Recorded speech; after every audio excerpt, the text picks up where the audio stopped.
Imagine driving your shiny new SUV through peaceful countryside, only to return and find it sunk axle-deep in mud, completely immobilized. That's exactly what happened to dozens of unsuspecting festival-goers who thought Jacob Henderson sprawling. Hayfields in rural Colorado made for convenient free parking. After months of watching strangers damage his livelihood, this fourth-generation farmer had finally had enough of visitors ignoring his no parking signs.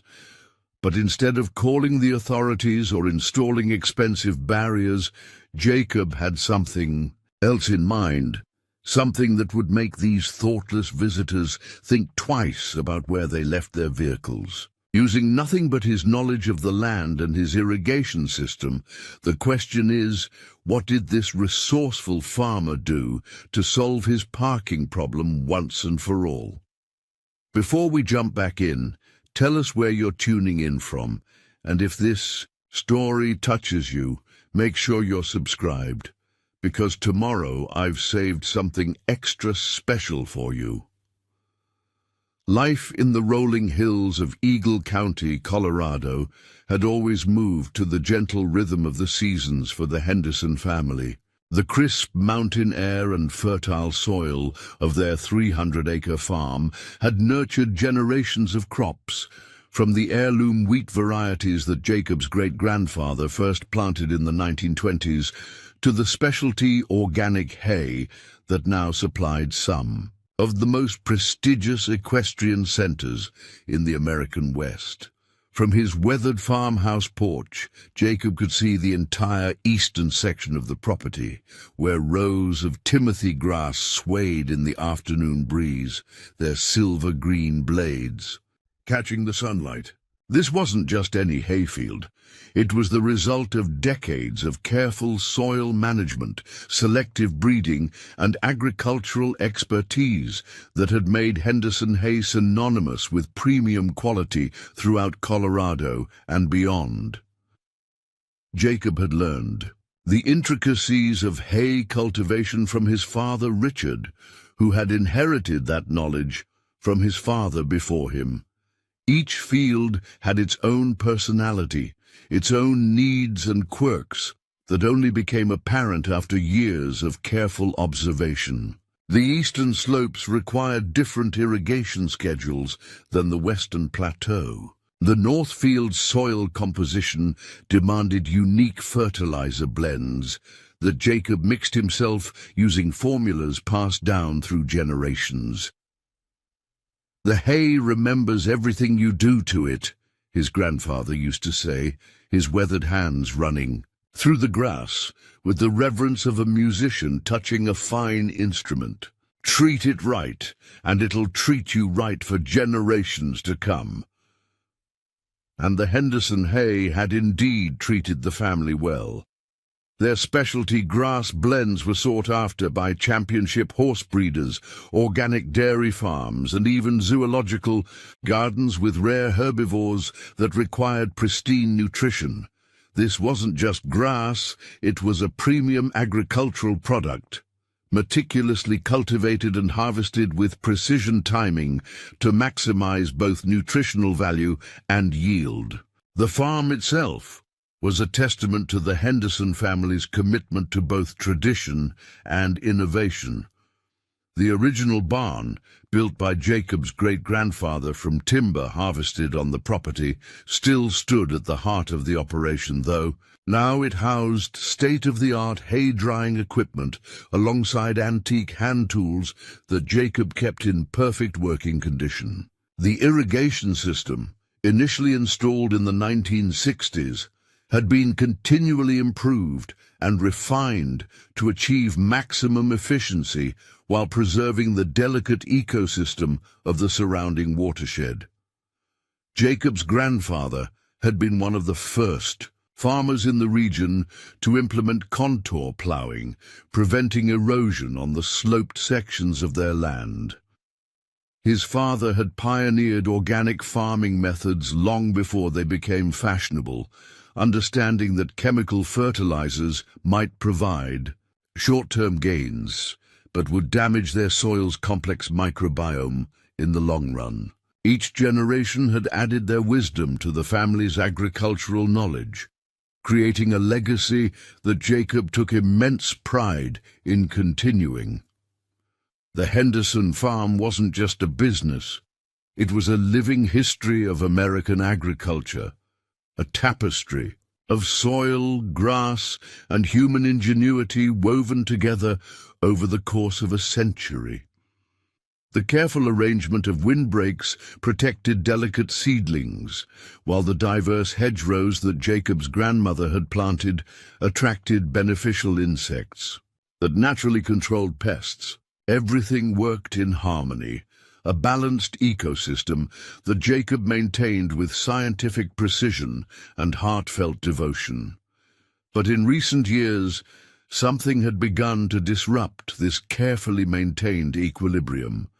The Henderson farm sat along what locals called the Mountain View Road, a scenic route connecting Denver to the increasingly popular Highfield Music and Arts Festival grounds. As the festival grew from a small local gathering to a nationally recognized event, the once quiet country road had transformed into a major thoroughfare during event weekends. At first, the increased traffic had been a minor annoyance, nothing more than distant engine sounds occasionally carrying across the fields. But 3 years ago, something changed. The festival organizers, victims of their own success, had failed to expand their parking facilities to match their growing attendance. During that year's event, the first unexpected vehicle appeared on Jacob's property, a mud-spattered Jeep parked casually at the edge of his east field.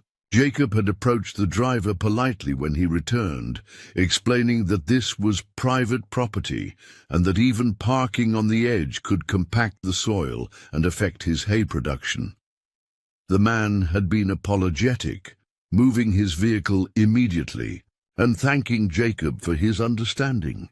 It seemed like an isolated incident, easily resolved, but the following year, as the festival's popularity surged again, a handful of cars began appearing on his land during the busiest days. Most drivers responded to Jacob's explanations with respect, though finding alternative parking often proved challenging with the festival's lots filled beyond capacity.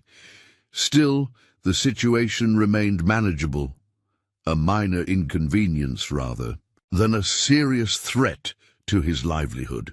Everything changed with last year's festival. A popular music magazine had featured Highfield on its cover, and attendance nearly doubled. The festival's organizers, scrambling to accommodate the unexpected crowds, had hastily arranged some overflow parking in neighboring fields, but it proved woefully inadequate for the surge of visitors. Preparing and narrating this story took a lot of time, so if you are enjoying it, subscribe to our channel. It means a lot to us. Now back to the story. What began as a trickle quickly became a flood as word spread through social media about free parking on the empty fields near the festival grounds. Jacob watched in disbelief as a steady stream of vehicles, from mud-splattered pickup trucks to luxury SUVs, turned off Mountain View Road and drove directly onto his hayfields, ignoring the private property and no trespassing signs he had installed the previous season.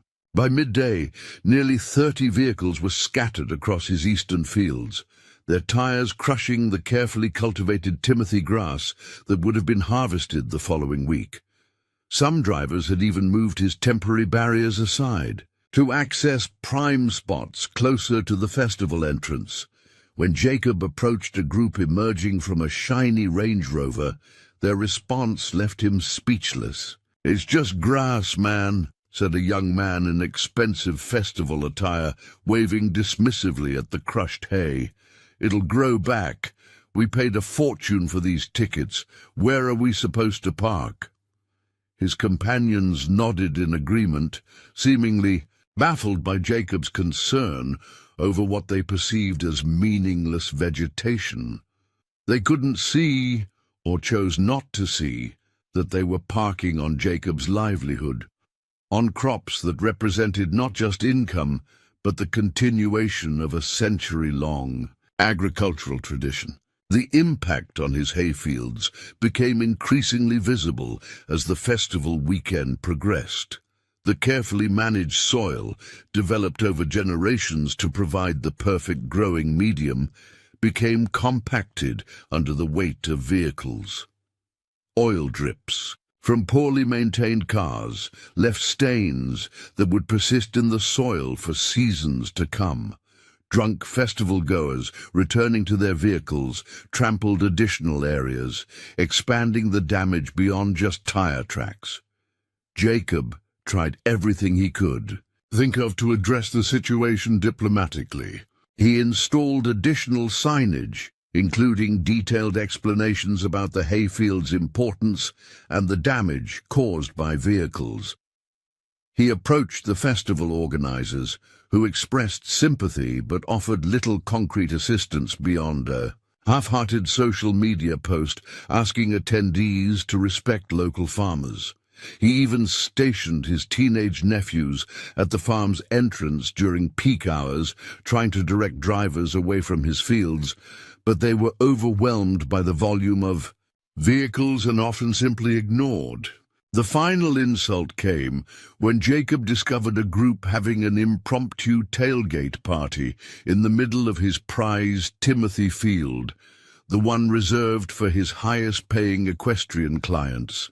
They had set up folding chairs and coolers, their trucks, speakers blasting music while they trampled a circular area of premium hay. When he explained that they were damaging specialized crops, one woman laughed and offered him a beer, as if that would compensate for the destruction of crops representing thousands of dollars in potential income. That evening, as Jacob surveyed the damage to his fields, calculating the significant losses he would face in both immediate harvest and long-term soil health, something shifted inside him. The frustration that had been building for months crystallized into determination. He remembered something his grandfather used to say when faced with seemingly insurmountable problems. Nature always provides the answer if you're patient enough to look for it. Standing in the middle of his damaged fields, as the festival's distant lights illuminated the night sky, Jacob began to formulate a plan. He wouldn't need confrontation or expensive solutions. The answer was already there, integrated into the very infrastructure of his farm. His gaze drifted to the irrigation control station at the field's edge, and slowly a smile spread across his weathered face.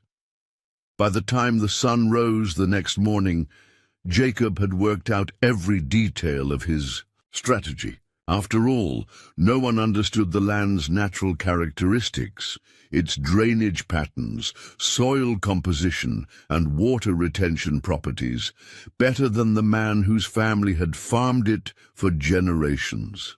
The eastern hayfields that had become impromptu parking lots sat on a subtle depression in the landscape, a feature most visitors wouldn't notice, but which played a crucial role in the farm's natural water flow.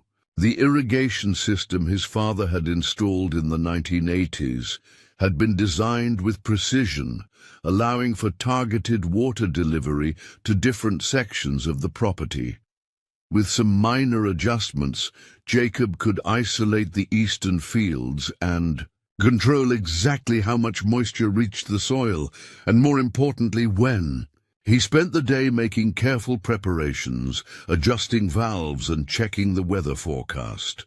A light rain was predicted for early morning. Perfect conditions to complement what he had in mind. Mother Nature, it seemed, approved of his plan. The last day of the festival promised to be the busiest yet. The headline acts would be performing, drawing the largest crowds of the weekend. Jacob watched from his porch as the first vehicles began arriving at dawn, drivers eager to secure prime parking spots regardless of property lines or posted signs. By mid-morning, his eastern hayfields had once again transformed into unauthorized parking lots, vehicles of all descriptions scattered across the Timothy grass. Jacob noted with particular interest that the most expensive cars, luxury SUVs, sports cars, and even a few high-end European sedans had claimed the central area of his eastern field, the section with the most valuable specialty hay varieties, and also, not coincidentally, the lowest point in the landscape's subtle depression. Jacob waited patiently as the last stragglers parked and headed toward the festival grounds. Then, with the timing that comes from decades of agricultural experience, he made his way to the irrigation control station. The morning rain had already softened the ground slightly, not enough for casual observers to notice, but providing the perfect foundation for what would follow. With methodical precision, Jacob began implementing his plan. He started with a subtle adjustment to the underground irrigation feeds that served the eastern fields. The change was almost imperceptible at first, just enough water to begin saturating the deeper soil layers without creating visible surface moisture. He monitored the flow carefully, making minor adjustments based on his intimate knowledge of how water moved through the various soil types on his property. This wasn't about causing damage or creating hazards. It was about teaching a lesson in respect. Over the next few hours, he gradually increased the water flow to specific zones, carefully controlling the soil saturation levels. The irrigation system his father had designed worked perfectly, allowing him to create precise areas of softened soil beneath the parked cars while keeping the surface appearing relatively normal. By mid-afternoon, the soil beneath the vehicles had transformed from solid ground into something far less stable, though from above little had changed. The water had been delivered so gradually and deeply that it didn't pool on the surface. Instead, it had turned the subsoil into a soft, yielding bed that would make departure interesting for those who had so casually dismissed the importance of his hayfields. Jacob took a walk through the makeshift parking area, observing his handiwork with quiet satisfaction. To any casual observer, nothing would appear amiss. The ground still looked relatively solid, with only slight hints of the moisture content below. But Jacob knew what awaited the returning festival goers. His grandfather would have appreciated the elegant simplicity of the solution, working with the land's natural properties rather than against them. As the afternoon wore on, Jacob returned to his normal farm duties, occasionally checking the soil moisture sensors he had installed throughout the affected areas. Everything was proceeding exactly as planned. The ground remained firm enough to walk on, but had lost the structural integrity needed to support the weight of vehicles, particularly in the lower-lying areas where the most expensive cars were parked. From his barn, he could hear the music from the festival's final performances, the distant sounds of celebration oblivious to the lesson in agricultural respect that was quietly developing. As the sun began its descent toward the Rocky Mountain horizon, casting long shadows across his fields, Jacob prepared himself for the evening's entertainment, though not the kind the festival organizers had planned. The first sign that his strategy was working came around 8:30 p.m., as the earliest festival goers began returning to their vehicles. A silver BMW sedan attempted to back out of its spot, only to find its rear wheels spinning ineffectively against the now soft ground. The driver's confused expression was visible even from Jacob's vantage point on his porch. The man got out, his designer sneakers immediately sinking into the moistened soil, and circled his vehicle with growing alarm. Within the next hour, as the main acts concluded and more visitors returned to their vehicles, the true magnitude of Jacob's innovation became apparent. One by one, drivers discovered that their cars had become inadvertent participants in an impromptu soil consistency experiment. Wheels spun, digging themselves deeper into the soft earth. Luxury vehicles with low ground clearance found themselves particularly challenged, their undercarriages gradually settling onto the increasingly muddy surface. Jacob watched it all unfold, maintaining his position on the porch, a glass of his favorite local bourbon in hand. He hadn't damaged any vehicles or broken any laws. He'd simply watered his fields as any responsible farmer would. The fact that he'd chosen to water these particular sections on this particular day was, of course, purely coincidental. The scene that unfolded over the next few hours could only be described as chaotic revelation. As more festival-goers returned to their vehicles, the realization of their predicament spread through the crowd. The carefully curated festival appearances quickly deteriorated as attendees attempted to navigate the now treacherous ground in their fashionable footwear. A white Tesla, whose owner had earlier dismissed Jacob's warnings with a wave of his hand, now sat helplessly with its wheels spinning futilely in the moistened soil. Each attempt to accelerate only dug the electric car deeper.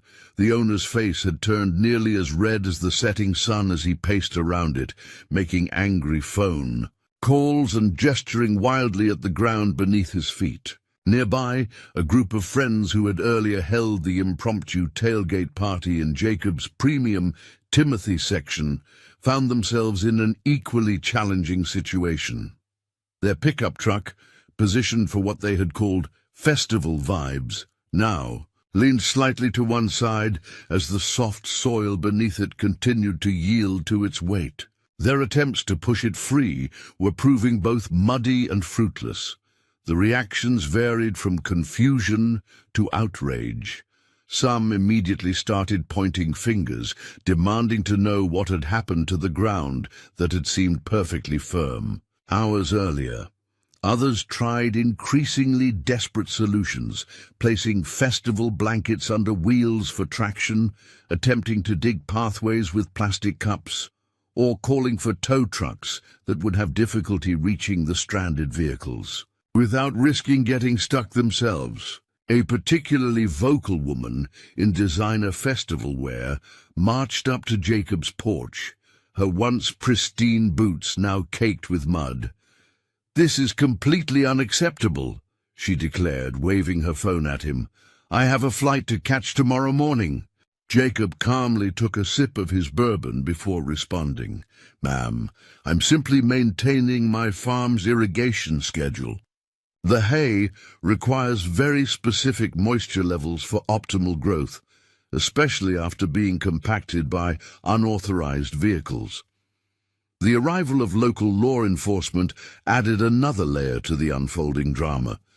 2 Eagle County Sheriff's deputies responded to multiple calls about suspicious ground conditions at the Henderson farm. Jacob calmly showed them his irrigation maintenance logs and explained his regular soil management practices. The deputies, both from farming families themselves, could barely suppress their knowing smiles as they informed the stranded drivers that no laws had been broken. After all, a farmer has every right to water his crops. As the evening wore on, the situation began to take on an almost festive atmosphere, though decidedly different from the music festival that had preceded it. Stranded visitors, realizing they weren't going anywhere quickly, began sharing their predicaments on social media. stuck at Henderson's, started trending locally, with photos and videos of luxury vehicles stranded in the mud spreading rapidly across various platforms. Some of the more pragmatic visitors eventually surrendered to the absurdity of the situation. A group of tech professionals, their cars thoroughly mired in the soft soil, set up an impromptu post-festival gathering using their remaining supplies. They were overheard discussing the ingenious passive-aggressive irrigation strategy, though their appreciation might have been influenced by their dwindling festival refreshments. The festival organizers finally made an appearance as the situation escalated. Melissa Chen, the event director, arrived in an all-terrain vehicle to assess the predicament. Her conversation with Jacob was brief but significant. Chen, who had built the festival from a small local event into a major attraction, couldn't help but acknowledge the elegant simplicity of Jacob's approach. "You know," she said, looking out over the field of stranded vehicles, "we spent a fortune on festival security and crowd management, and none of our consultants came up with anything this effective." As darkness fell completely, Jacob began implementing the second phase of his plan. He had prepared for this moment, knowing that he couldn't leave people stranded indefinitely. Using his tractor and some carefully placed wooden planks, he began helping extract vehicles one by one. The process was slow and methodical, giving each driver plenty of time to reflect on their parking choices while they waited their turn. The extraction process revealed another layer of his carefully planned strategy. The only way to reach many of the stranded vehicles was by laying temporary paths through his hayfields, paths that required drivers to fully appreciate the complexity and value of his agricultural operation. As they waited, Jacob would casually explain the different hay varieties, the importance of soil management, and the years of careful cultivation that went into producing premium hay for specialized markets. Many of the drivers, their earlier arrogance softened by hours of waiting and the humbling experience of being stuck, began to show genuine interest in his explanations. A marketing executive waiting for his BMW to be freed actually took notes on his phone as Jacob explained how soil compaction from unauthorized parking could damage the root systems of perennial grasses, affecting yields for multiple seasons. The last car wasn't extracted until well past midnight. By then, most of the drivers had gained a new appreciation for the complexity of modern agriculture and the importance of respecting farmland. Some even apologized to Jacob, acknowledging that they had never considered the impact their parking could have on his livelihood. As the final vehicle departed, leaving deep ruts in the soil that would need attention in the morning, Jacob stood in his hayfield under the stars. The night air was filled with the familiar scent of grass and moistened earth. His grandfather had always said that farming was as much about teaching as it was about growing. This particular day had certainly proved that point. News of the Great Festival Parking Incident, as local media dubbed it, spread through Colorado's agricultural communities like wildfire. By sunrise the next morning, Jacob's farm had become the talk of Eagle County, though not in the way anyone might have expected. The videos and photos shared by the stranded festival goers had gone viral, spawning countless comments and social media discussions about respect for agricultural land and responsible event attendance. Local news crews arrived early, hoping to interview the farmer who had found such an innovative solution to unauthorized parking. Jacob, still in his work clothes and preparing for his morning field inspection, found himself thrust into the spotlight. Rather than shy away from the attention, he saw an opportunity to educate the public about something bigger than parking disputes. "This isn't just about cars in a hayfield," he explained to a reporter from the Denver Post as they walked along. The rows of timothy grass still bearing tire tracks from the previous day. "It's about understanding and respecting agricultural heritage. These fields represent years of careful cultivation, and each one contributes to the livelihood of not just my family, but the entire agricultural supply chain. When people treat farmland like a convenience, they're not just disrespecting property, they're threatening a way of life that feeds communities." The story resonated far beyond the usual farming circles. Environmental groups praised Jacob's non-violent approach to protecting agricultural land. Sustainable farming advocates used the incident to highlight the challenges faced by traditional farmers in tourist-heavy regions.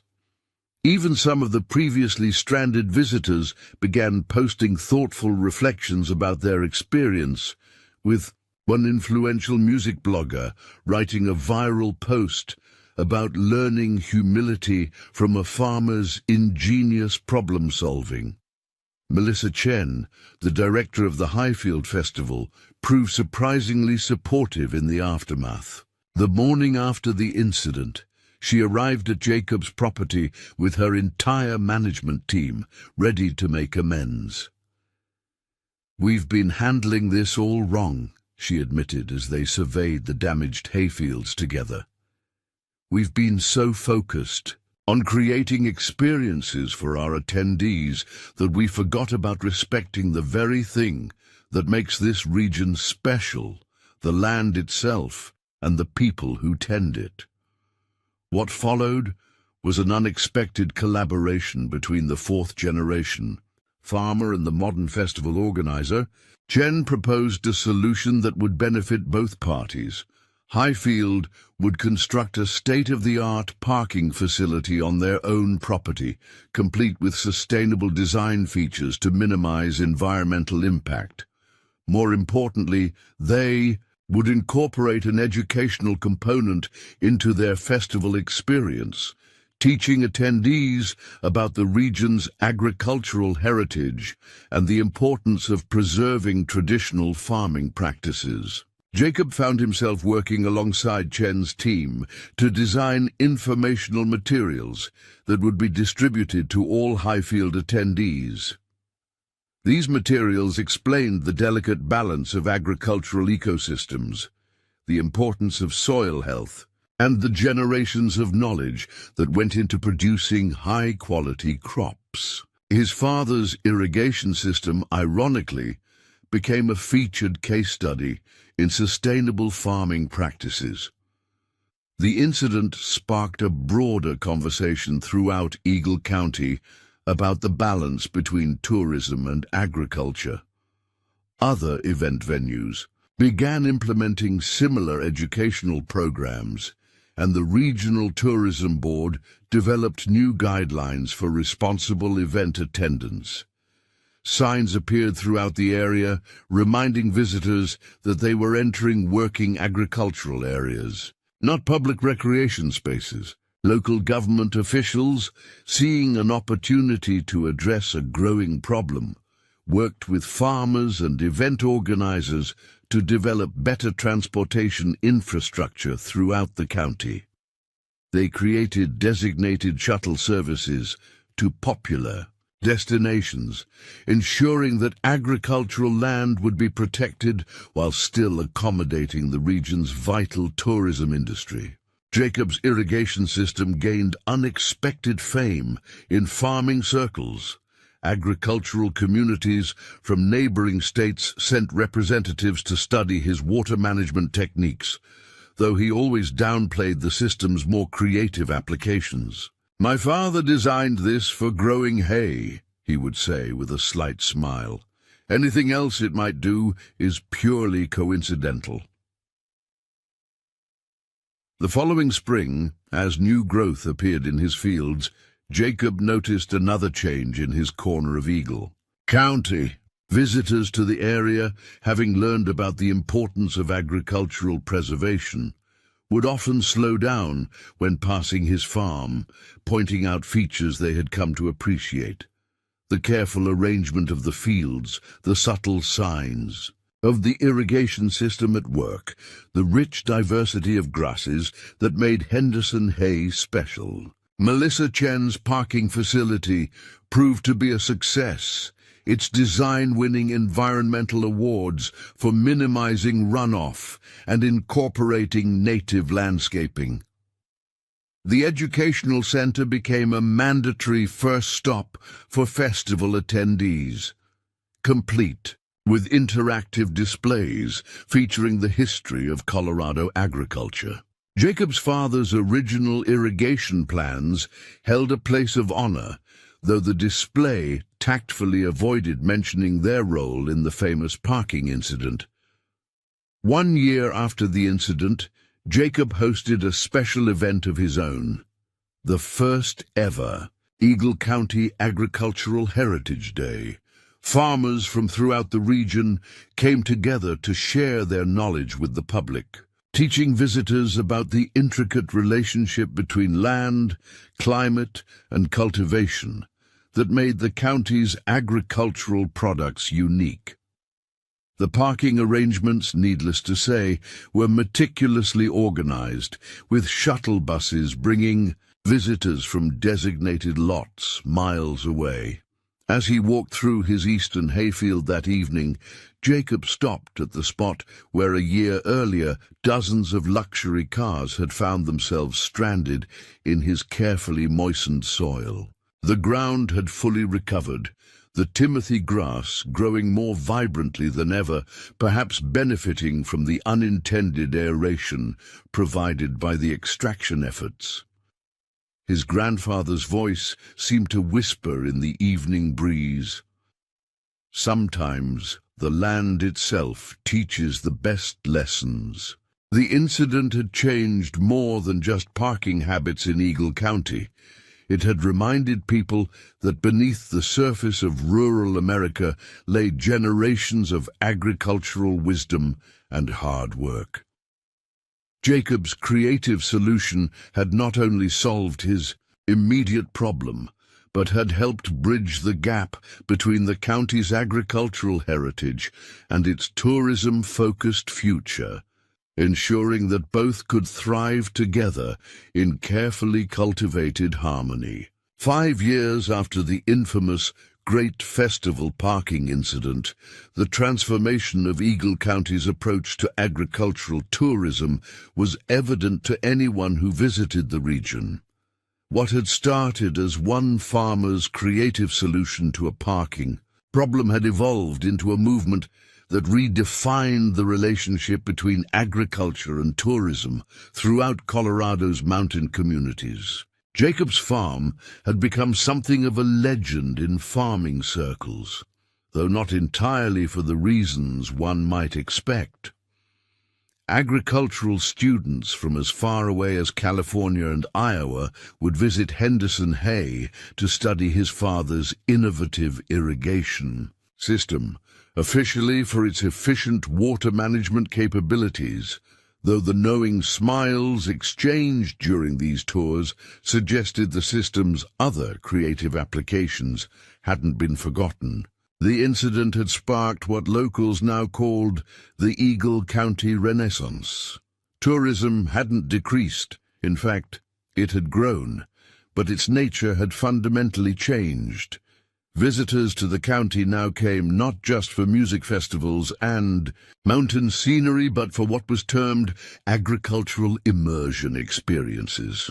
Ifield Festival's educational center had expanded 3 times to accommodate growing interest, and their waiting list for pre-festival farm tours often stretched months in advance. Melissa Chen's parking facility had become a model for sustainable event infrastructure throughout Colorado's mountain communities. The underground structure, with its green roof, planted with native grasses, had won multiple architectural and environmental awards. More importantly, it had proved that modern tourism facilities could coexist with traditional agricultural landscapes without compromising either. But perhaps the most significant change was in the visitors themselves.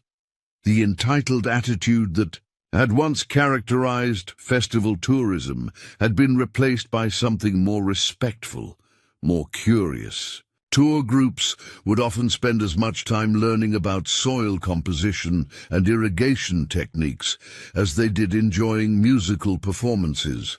Social media influencers who once posed carelessly among crops now created content about sustainable farming practices and agricultural preservation.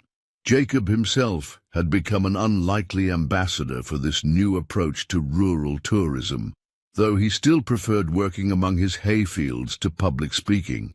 He occasionally gave talks at agricultural conferences about the importance of maintaining boundaries between tourism and farming. His story had even made its way into several business school case studies about creative problem-solving and sustainable tourism management. Henderson Hay itself had evolved while staying true to its roots. Jacob had worked with local educational institutions to develop an apprenticeship program, teaching young farmers the traditional techniques that had sustained the region for generations. The program became so popular that other farms throughout the county began adopting similar initiatives, creating a new generation of farmers who understood both traditional methods and modern sustainability practices. One morning, as Jacob walked through his eastern hayfield with a group of agricultural students, he stopped at a particular section of timothy grass. "These," he explained, "are some of our oldest perennial stands. They've survived drought, early frosts, and yes, even a brief career as a parking lot." The students laughed, but their notes became more detailed as he explained how the soil had recovered from the compaction caused by unauthorized parking and how certain sections had actually shown improved growth patterns after the incident, a testament to the resilience of both the land and the agricultural practices that honored it. The incident had also sparked an unexpected trend in the agricultural industry itself. Several specialty hay producers began marketing limited edition Respect the Land bales, with proceeds supporting agricultural preservation initiatives. The packaging featured artistic renderings of various farming techniques, though none quite dared to depict luxury cars stranded in carefully irrigated soil. Local government officials from other tourist-heavy agricultural regions frequently visited Eagle County to study what they called the Henderson model of tourism management.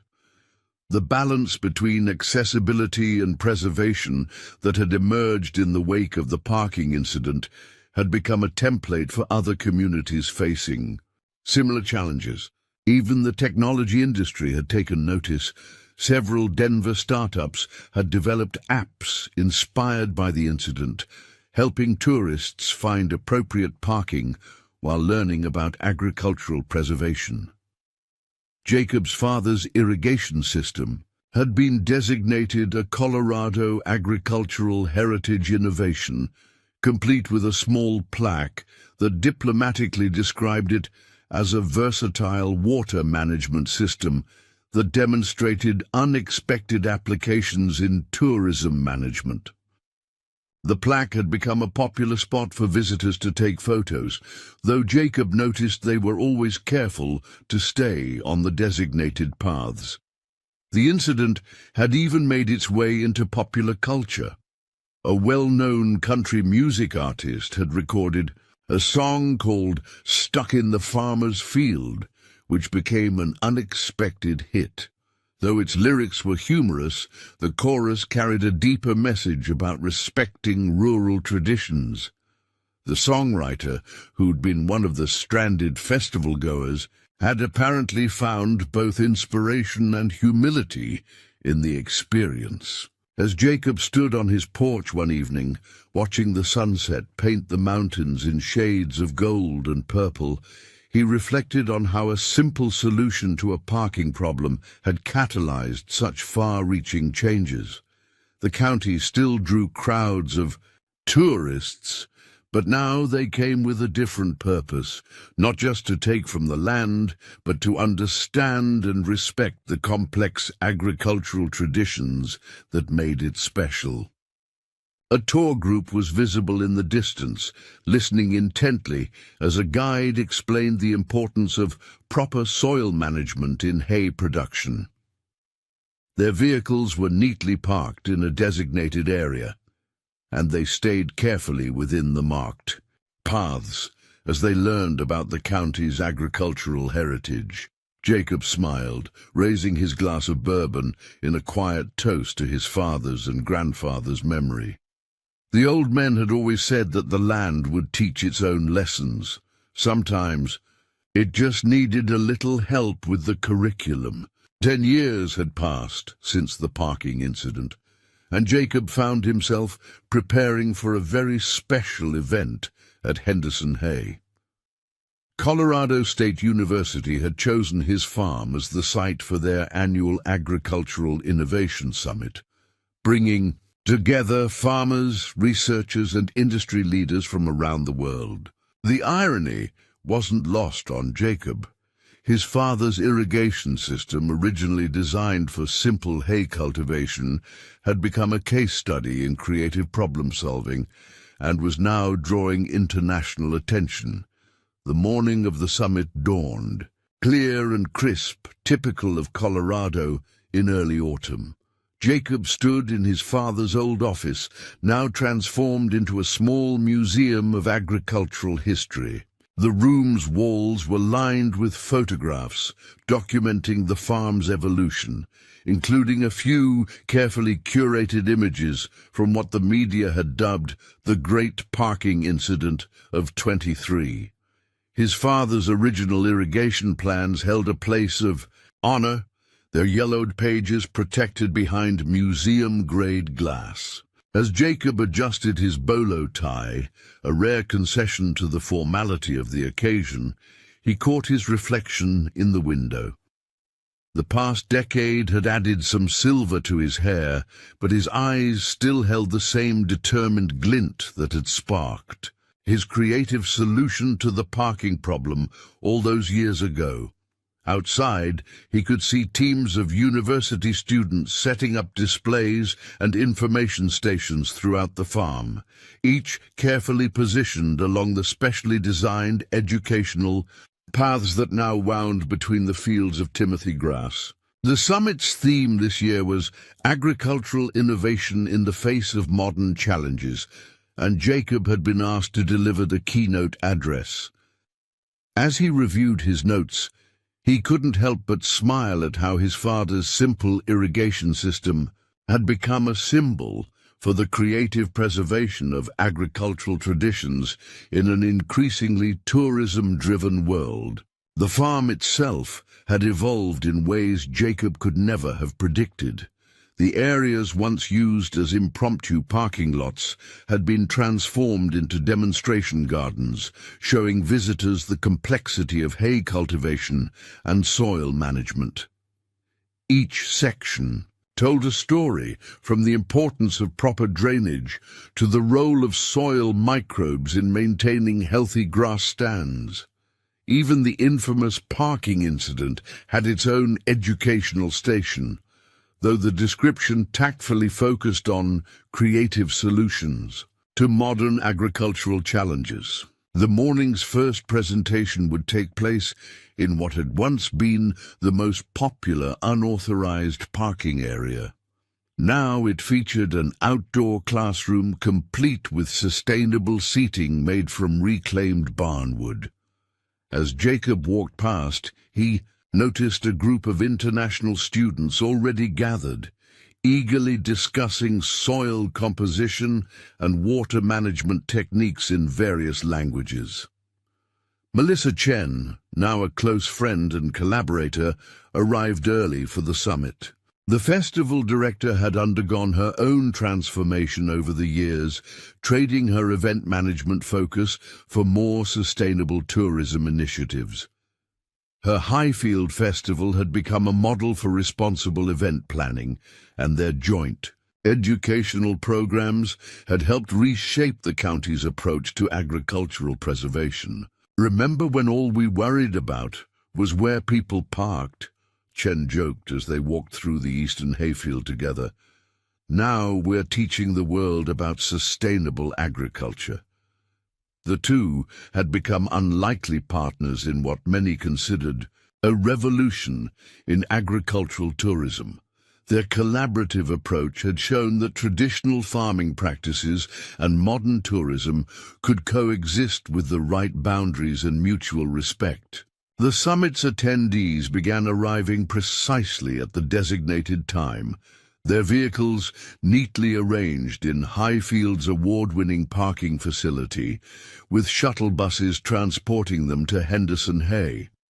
Among them were agricultural experts from traditional farming regions across America and beyond, eager to learn how Eagle County had managed to preserve its agricultural heritage while accommodating millions of annual visitors. The parking incident had become something of a legend in international farming circles, though Jacob noticed the European visitors seemed particularly amused by the very American solution to the problem. As Jacob prepared to take the stage for his keynote address, he glanced at the old irrigation control panel, now mounted as a historical display. The system itself had been modernized over the years, but they had preserved this piece as a reminder of how innovation often comes from unexpected places. Next to it, a small plaque quoted his grandfather, "The land always knows what it needs. Sometimes it just needs help teaching others to listen." The audience that gathered for his speech represented a cross-section of the agricultural world. Fourth-generation farmers sitting next to tech entrepreneurs, hay producers alongside climate scientists, tourism experts mixed with soil conservation specialists. All of them were there to learn about what had become known as the Henderson approach to agricultural preservation in the modern era. Jacob began his speech with a simple question. What do you do when the world starts treating your farmland like a parking lot? The audience chuckled, familiar with the story that had brought them there. But as he continued, he moved beyond the humorous aspects of the incident to address the deeper issues it had revealed. The challenge of preserving agricultural traditions in an increasingly tourism-driven economy, the importance of creative problem-solving in modern farming, and the need for mutual respect between visitors and agricultural communities. Behind him, through the large windows of the conference center, his hayfields stretched out in neat rows, the morning sun glinting off the modern irrigation system that had evolved from his father's original design.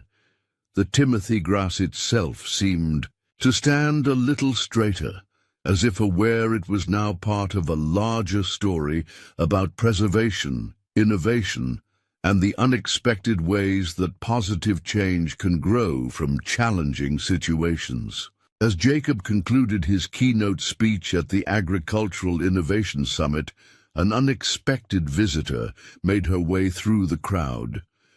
Dr. Elena Rodriguez, head of Sustainable Agriculture at Colorado State University, carried something that immediately caught Jacob's attention. A worn leather notebook that he recognized from his father's old toolbox. She had discovered it in the university's archives, where it had been misplaced decades ago. The notebook contained his father's original thoughts on farm irrigation, including detailed observations about soil composition and water flow that had never been implemented. As Jacob carefully turned the age-worn pages, he found himself looking at hand-drawn diagrams that seemed remarkably ahead of their time. His father had envisioned a system that could respond automatically to soil moisture levels, something that modern farms were only now beginning to implement with sophisticated sensors and computer controls. Your father was thinking about precision. Agriculture before we even had a name for it, Dr. Rodriguez explained, pointing to notations in the margins. And that incident with the parking, it proved something he wrote right here. She turned to a dog-eared page where his father had scrawled, "The secret isn't just knowing how water moves through soil, but understanding how the soil itself can become an active participant in farm management." The discovery of the notebook sparked a new phase in Henderson Hayes' evolution. Working with Dr. Rodriguez and a team of graduate students, Jacob began implementing his father's unrealized innovations. They integrated modern technology with the original concepts, creating what they called a heritage-forward approach to agricultural management. The first test area was, fittingly enough, the section of hayfield that had once served as impromptu festival parking. They installed sensors that could detect not just soil moisture, but also compaction, chemical composition, and microbial activity. The irrigation system was upgraded to respond automatically to these measurements, creating a dynamic relationship between water management and soil health that his father had only dreamed of. The project attracted attention from agricultural technology companies around the world. Several offered to fund further research, seeing the potential for applications beyond hay production.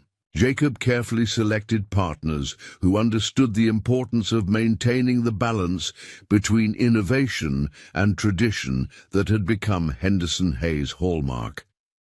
Melissa Chen proved particularly valuable during this phase, offering her event management expertise while respecting the agricultural wisdom that underpinned everything. "You know," she remarked one day as they reviewed data from the new sensor network, "your father's parking solution was really the first example of responsive soil management in action. He just used different kinds of sensors, namely entitled tourists in luxury cars."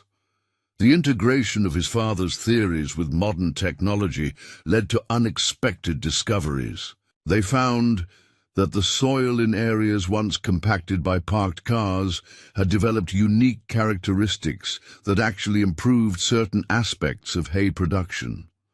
The pressure had created deeper channels for root systems, allowing grasses to access minerals they wouldn't have reached otherwise. It was a perfect example of what Jacob's grandfather had always said about every challenge containing an opportunity. As news of these developments spread, Henderson Hay began hosting a new kind of visitor. In addition to agricultural students and festival attendees, tech entrepreneurs and environmental scientists came to study what they called the Henderson method, the integration of traditional farming wisdom with cutting-edge technology. The parking incident, once a source of local amusement, was now taught as a case study in agricultural innovation courses. The farm's educational programs expanded to include workshops on soil science and water management. Participants would often start by hearing the parking story, but they stayed to learn about the complex interactions between soil, water, and grass cultivation that had made it possible. The irrigation system that had once stranded luxury cars was now helping to train the next generation of sustainable farmers. Jacob found himself increasingly pulled into conversations about the future of agriculture. At conferences and seminars, he was asked to speak not just about the parking incident, but about the broader implications of combining traditional knowledge with modern innovation. He always made sure to credit his father's influence, often quoting from the recently discovered notebook. The notebook itself became something of a sensation in agricultural circles. University presses wanted to publish it, tech companies wanted to digitize it, and museums wanted to display it. Jacob chose instead to make it the centerpiece of a new research center on the farm, where his father's ideas could continue to influence future innovations in sustainable agriculture. One particularly meaningful project emerged from this period: the development of a soil rehabilitation program for farmland damaged by excessive tourism. Using the lessons learned from the parking incident and the subsequent soil recovery, they created protocols for restoring compacted soil and rebuilding healthy microbial communities. The program was soon in demand throughout tourist-heavy agricultural regions worldwide. Dr. Rodriguez and her team made another fascinating discovery during their research. The soil samples from the areas once used for parking showed unique bacterial communities that had evolved to break down trace amounts of automotive fluids. These specialized microbes were now contributing to the farm's overall soil health in unexpected ways. Your father's irrigation solution didn't just teach people a lesson, she told Jacob. It actually created a more resilient ecosystem. This discovery led to a new line of research into what they termed adaptive agricultural systems, farming practices that could turn environmental challenges into advantages. The parking incident, viewed through this lens, became a perfect example of how agricultural systems could respond to and even benefit from human interference if managed correctly. As Jacob walked through his eastern hayfield one evening after a long day of research meetings, he found himself at the spot where that first BMW had become stuck in the irrigated soil all those years ago. Now it was home to some of his healthiest timothy grass, producing hay with a complexity that even his father might not have predicted. He pulled out the old notebook, its pages now carefully preserved in archival sleeves, and read one of his favorite passages. In the end, the land always has more to teach us than we have to teach it.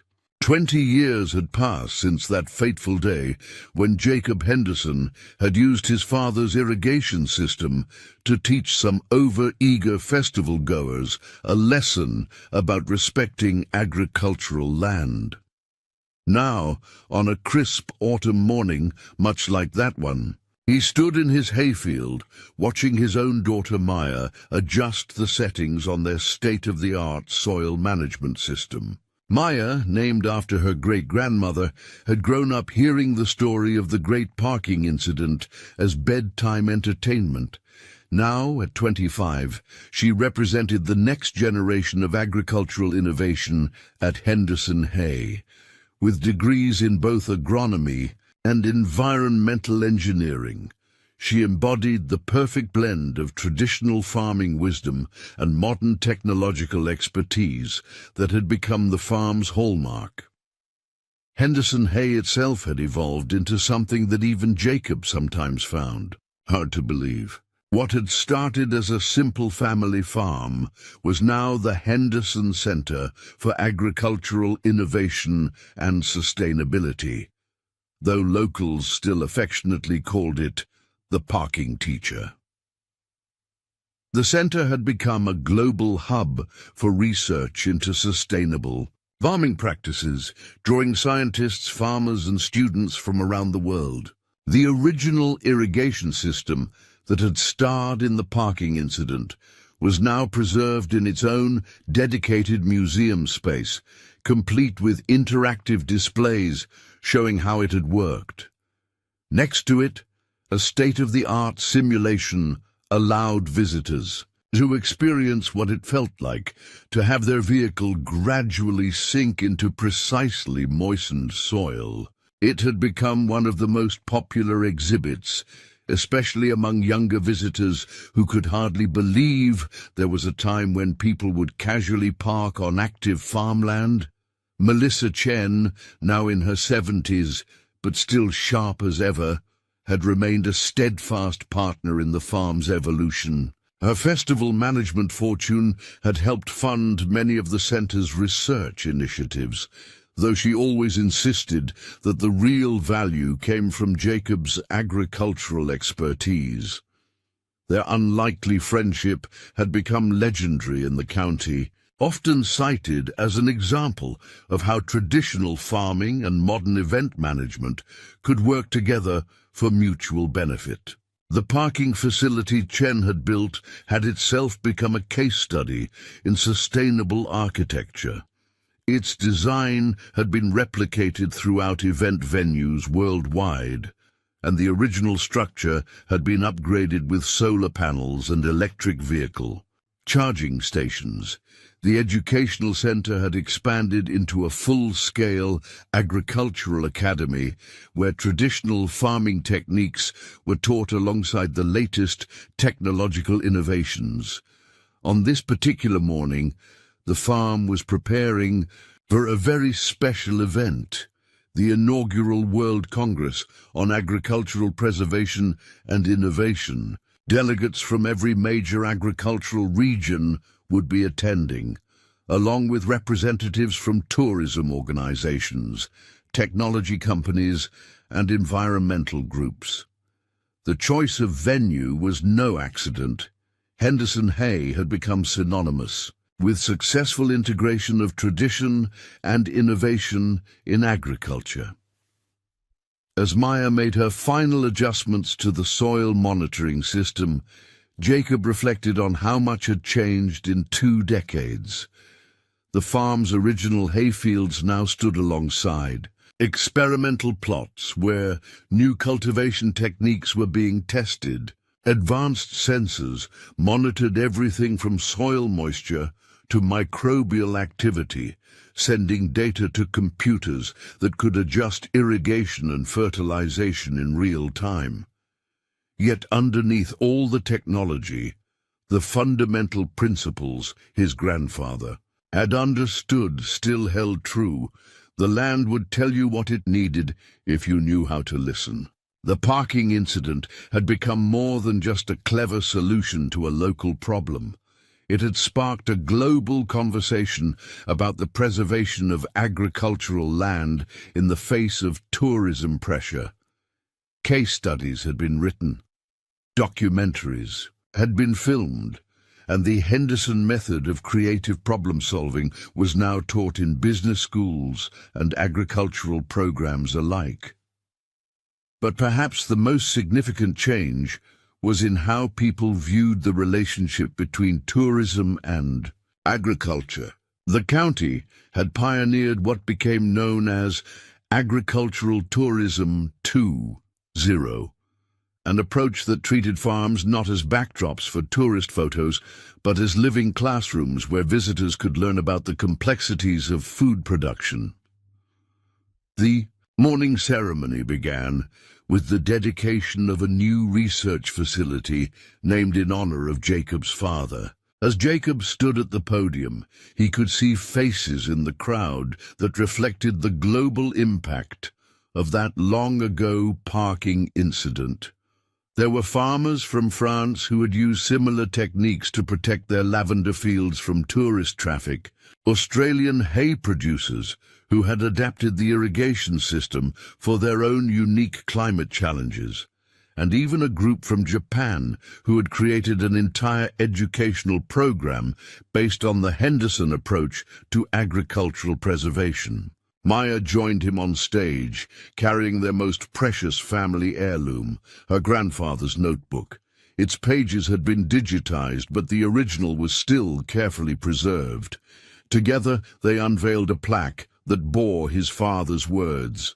"The land speaks to those who listen, teaches those who learn, and remembers those who respect it." The ceremony was followed by demonstrations of the farm's latest innovations. Visitors toured the experimental plots where traditional hay varieties were being cultivated using advanced, sustainable techniques. They saw how the original irrigation system had evolved into a sophisticated network that could precisely control soil conditions throughout the property. Some even participated in a playful reenactment of the parking incident, though now it was done with scale models and augmented reality rather than actual cars. As the day drew to a close, Jacob and Maya walked through the eastern hayfield together, past the rows of timothy grass that had witnessed so much change. They stopped at the spot where, 20 years ago, a certain white Tesla had learned an unforgettable lesson about respecting agricultural land. The soil there was now home to some of their most productive hay, consistently winning awards for its unique nutritional profile. "You know, Dad," Maya said, checking readings on her tablet, "Grandpa's old irrigation system was really ahead of its time. He understood something that we're only now beginning to fully appreciate, that the soil itself is a living, responsive system. We just have different tools for working with it now." Jacob smiled, remembering his father's quiet wisdom. The old man had never lived to see how his irrigation system would become famous for something other than watering hay. But somehow Jacob thought he would have appreciated the irony. The solution to the parking problem had been there all along, written in the soil itself, waiting for someone to listen to what the land was trying to teach. As the setting sun painted the Rocky Mountains in shades of gold and purple, father and daughter made their final rounds of the farm. Tomorrow would bring new challenges and opportunities, new visitors eager to learn about sustainable agriculture, and perhaps even new problems requiring creative solutions. But for now, Jacob was content knowing that his father's legacy lived on not just in the hay and soil, but in the wisdom that sometimes the best solutions come from working with the land rather than against it. The parking incident that had once seemed like a simple problem with a clever solution had grown into something far more significant, a catalyst for change that had helped reshape the relationship between agriculture and tourism, between tradition and innovation, between the land and those who worked it. And somewhere, Jacob liked to think, his father was smiling, knowing that his irrigation system had taught lessons far beyond anything he could have imagined. 30 years after the famous parking incident, Henderson Hay hosted a unique celebration, the 3 Generations of Innovation Symposium. Jacob, now in his 70s with silver hair, but the same determined spirit, sat in the front row alongside his daughter Maya and his teenage grandson Richard. Named after both his great-grandfather and the family's longtime friend Richard Chen, Melissa's son, who had taken over the family's event management business. The symposium was being held in the farm's newest addition, the International Center for Agricultural Preservation, a stunning building whose architecture paid homage to both traditional barn structures and modern, sustainable design. The center's main hall was filled with agricultural leaders, tech innovators, and farmers from every corner of the globe, all gathered to discuss how a simple irrigation solution had sparked a worldwide revolution in agricultural preservation. Young Richard, at 16, represented the 5th generation of Henderson farmers. Like many in his generation, he had grown up in a world where the integration of traditional farming wisdom and cutting-edge technology was the norm. To him, the story of luxury cars stranded in strategically irrigated soil seemed almost mythical, though the lessons it taught remained deeply relevant. The symposium opened with a holographic recreation of the original incident, a technology that Richard Chen had insisted on developing before his mother's passing 5 years earlier.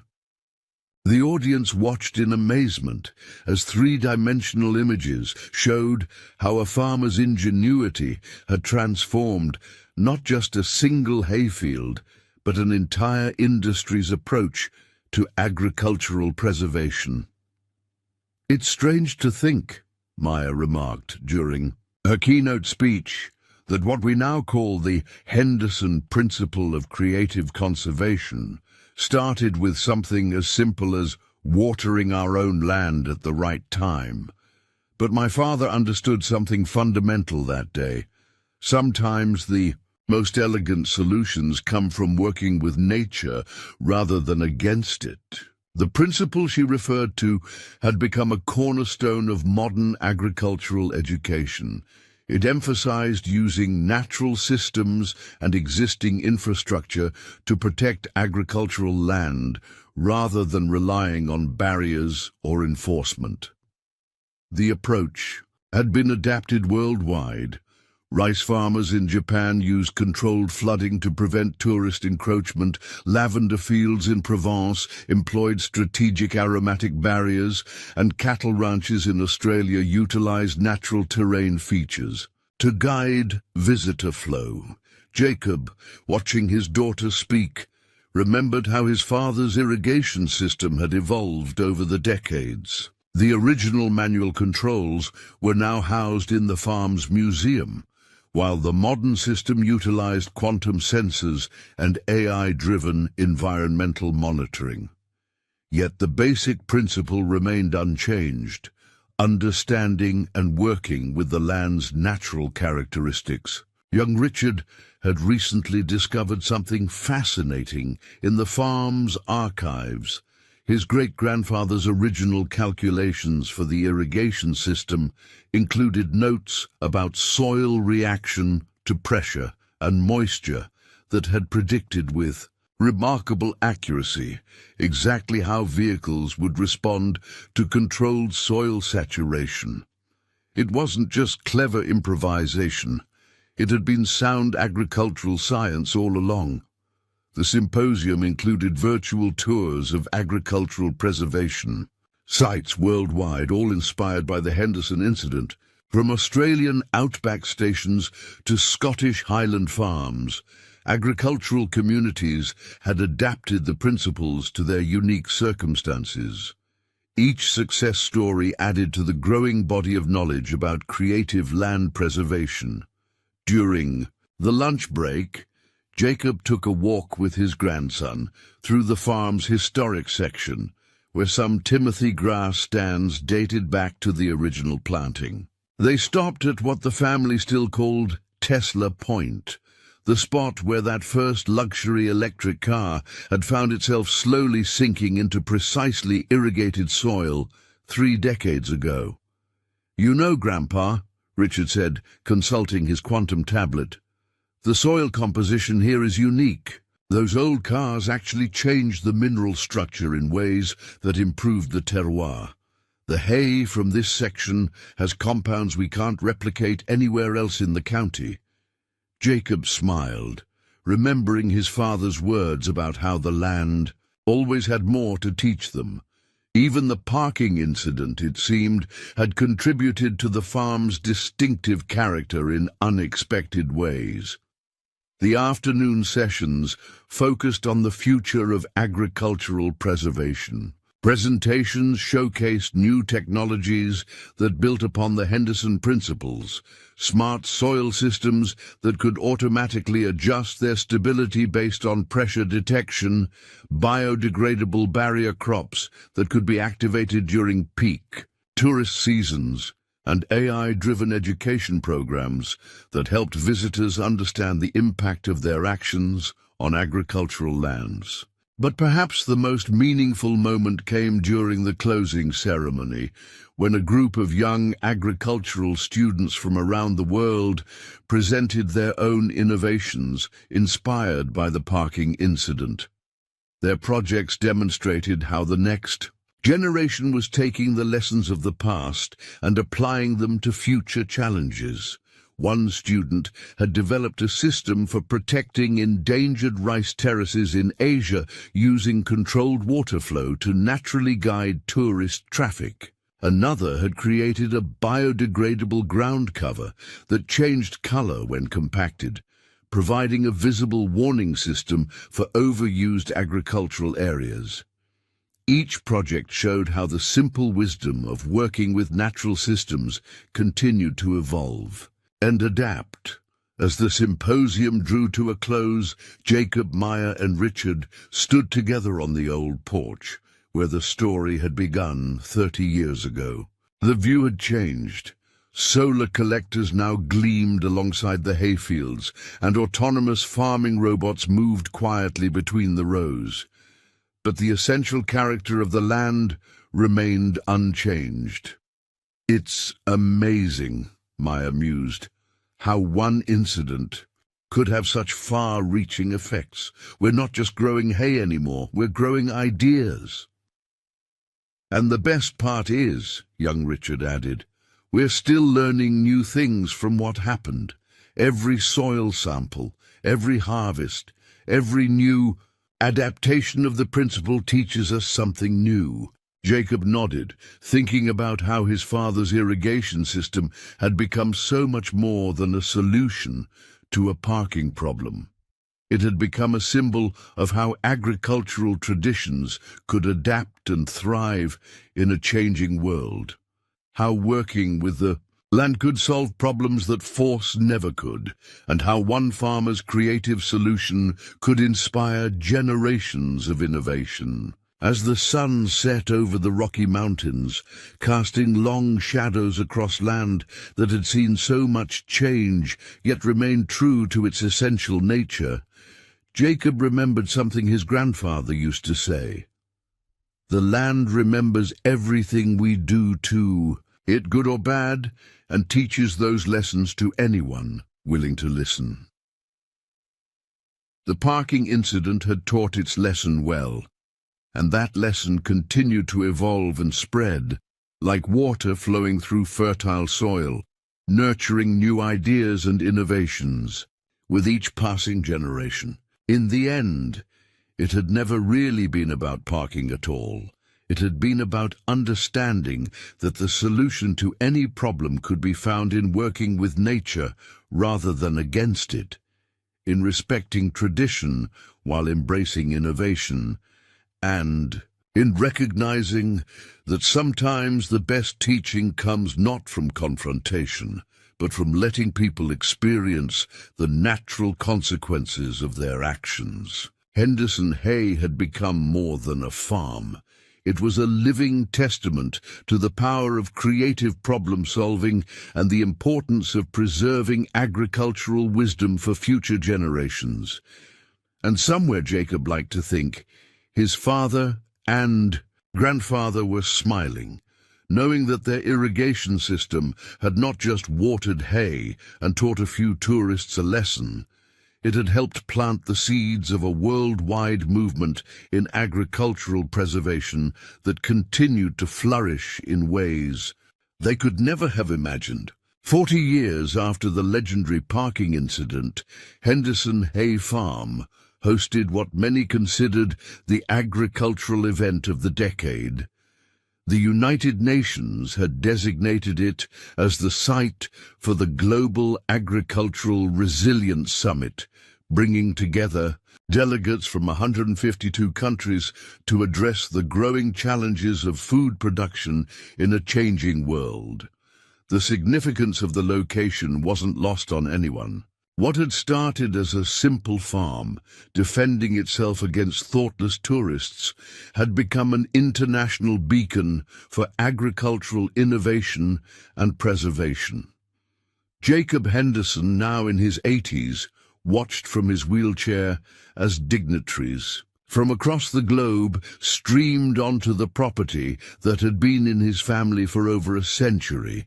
His grandson Richard, now 26 and holding a doctorate in regenerative agriculture, had taken the operational lead at what was now officially called the Henderson Institute for Agricultural Futures.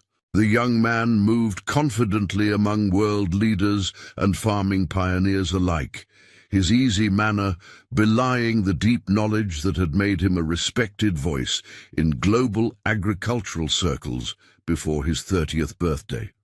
"Grandpa," Richard said, kneeling beside Jacob's wheelchair during a break between sessions, "the UN Secretary-General wants to know if you'd be willing to say a few words at the closing ceremony. They're calling you the Patriarch of Preservation." Jacob laughed, the sound still robust despite his years. "Tell her I'd be honored, but only if they stop using that ridiculous title. I'm just a hay farmer who got tired of people parking on his grass." But they both knew it was far more than that. The Henderson legacy, as agricultural scholars now called it, had transformed farming communities worldwide. What began as an irrigation-based parking deterrent had evolved into a comprehensive philosophy of working with natural systems rather than imposing artificial solutions, a philosophy that had proven increasingly vital as climate change and population growth put unprecedented pressure on global food systems. The summit's main pavilion, a breathtaking structure of sustainable timber and living plant walls, stood on the exact spot where the first luxury cars had found themselves mired in strategically moistened soil 4 decades earlier. Delegates, now gathered there to discuss irrigation innovations, soil health preservation, and the integration of traditional farming wisdom with emerging technologies. As the afternoon sun filtered through the pavilion's solar collection panels, casting dappled light across the assembled experts, Jacob reflected on the journey that had brought them all to this moment. The parking incident itself now seemed almost quaint, a simple problem with a simple solution. Yet it had contained all the elements that would later define the Henderson approach: observation of natural systems, creative use of existing resources, and allowing natural consequences to teach lasting lessons. The most profound changes had come in the decades after the incident. Henderson Hay had pioneered what they called responsive agriculture, farming methods that adapted to changing conditions rather than fighting against them. Their soil management techniques had been adopted across 6 continents, helping farmers maintain productivity even as climate patterns grew increasingly unpredictable. Most importantly, the Henderson Institute had become the world's foremost center for preserving and integrating indigenous and traditional agricultural knowledge. They had documented farming practices from hundreds of cultures, creating the world's largest database of time-tested agricultural wisdom. This knowledge, combined with cutting-edge technology, had created resilient farming systems that withstood droughts, floods, and temperature extremes that would have devastated conventional operations. "Your great-grandfather would never believe what his irrigation system started," Jacob said to Richard as they watched a demonstration of soil microbiome management techniques derived from both Polynesian traditional practices and advanced molecular biology. "I think he would," Richard replied. "He understood the fundamental truth that's guided everything we've done. The land already knows what it needs. Our job is just to listen carefully enough." The summit's evening gala took place in what had once been the Eastern Hayfield, the site of the original parking incident. Now it featured a spectacular demonstration garden showcasing agricultural traditions from around the world. Delegates dined on foods grown using heritage methods from 6 continents, all adapted to Colorado's unique climate using Henderson techniques. As the evening progressed, the UN Secretary-General took the stage, her presence underscoring the global significance of what had begun as a local farming dispute. 40 years ago, she began, a farmer faced a problem we now recognize as universal: the tension between modern convenience and agricultural preservation. The solution he found that day laid the groundwork for what we now recognize as one of the most significant agricultural philosophies of the 21st century. She gestured to where Jacob sat with his family. The Henderson legacy teaches us that our most powerful innovations often come not from imposing our will upon the land, but from understanding and working with natural systems.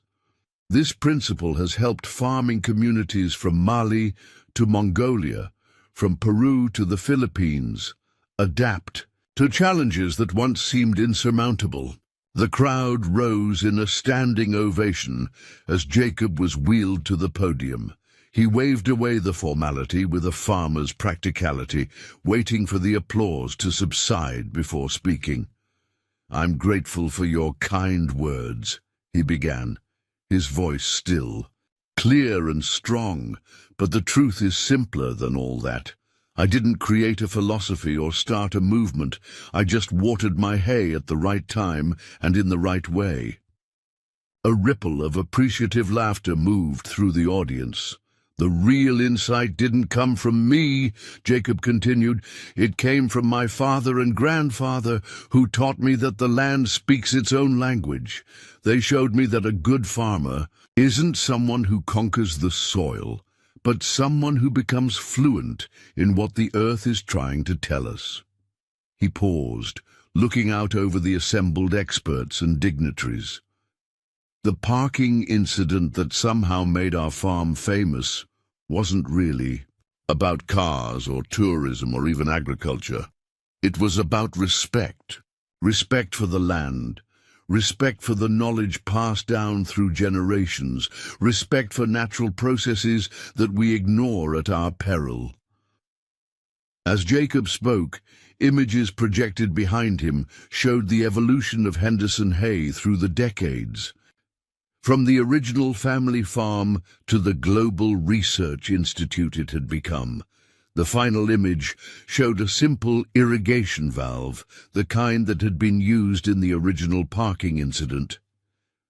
This humble piece of equipment changed our lives, because we used it to work with nature rather than against it. And that's the real lesson that I hope outlives me.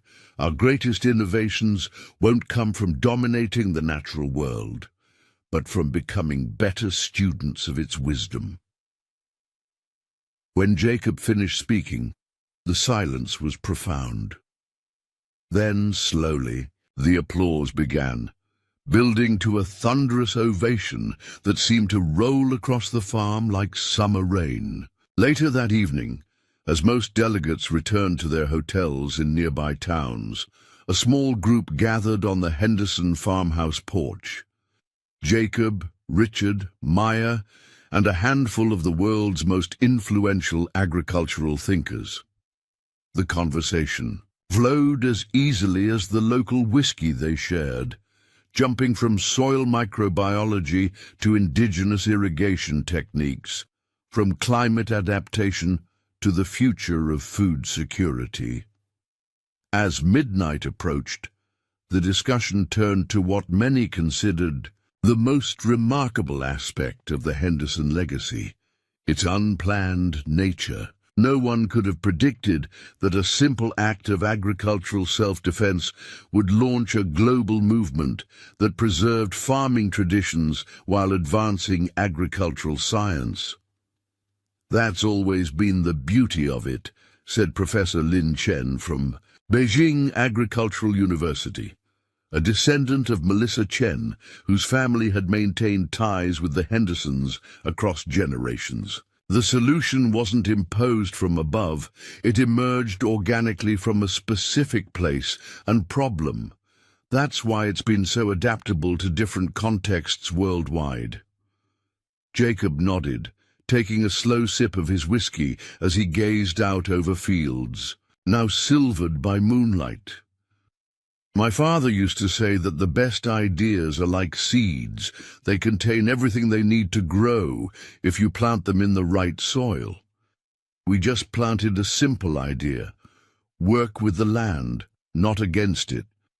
And it found fertile ground in people who were ready to think differently about agriculture.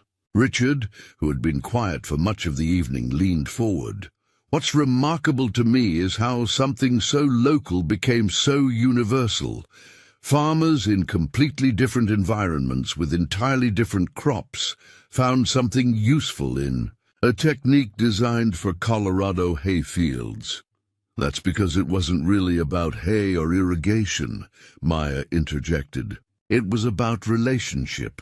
How we relate to the land, how we relate to traditional knowledge, how we relate to each other. Good relationships work in any context. The conversation continued late into the night, touching on the challenges still facing global agriculture and the innovations emerging from unexpected places. Throughout it all, the gentle presence of the land itself seemed to ground their discussions. The same soil that had taught a memorable lesson to careless tourists 4 decades earlier, now silently supporting this gathering of those who had learned to listen to what it had to say. The following morning, as the summit entered its final day, Jacob insisted on visiting a special corner of the farm rarely shown to visitors. With Richard pushing his wheelchair along a winding path, they came to a small, unassuming plot, surrounded by native wildflowers. This, Jacob explained to the small group of delegates who had been invited to join them, is where it all began. Not with the parking incident, but generations before. This is where my great-grandfather planted the first hay crop when he homesteaded this land. We've maintained it exactly as it was, using only the methods he brought with him from the old country. The plot looked strikingly different from the high-tech fields that dominated the rest of the farm. No sensors monitored soil conditions here, no advanced irrigation systems regulated water flow, just carefully tended hay, grown using techniques that would have been recognized by farmers from centuries past. We keep this plot as a reminder, Jacob continued.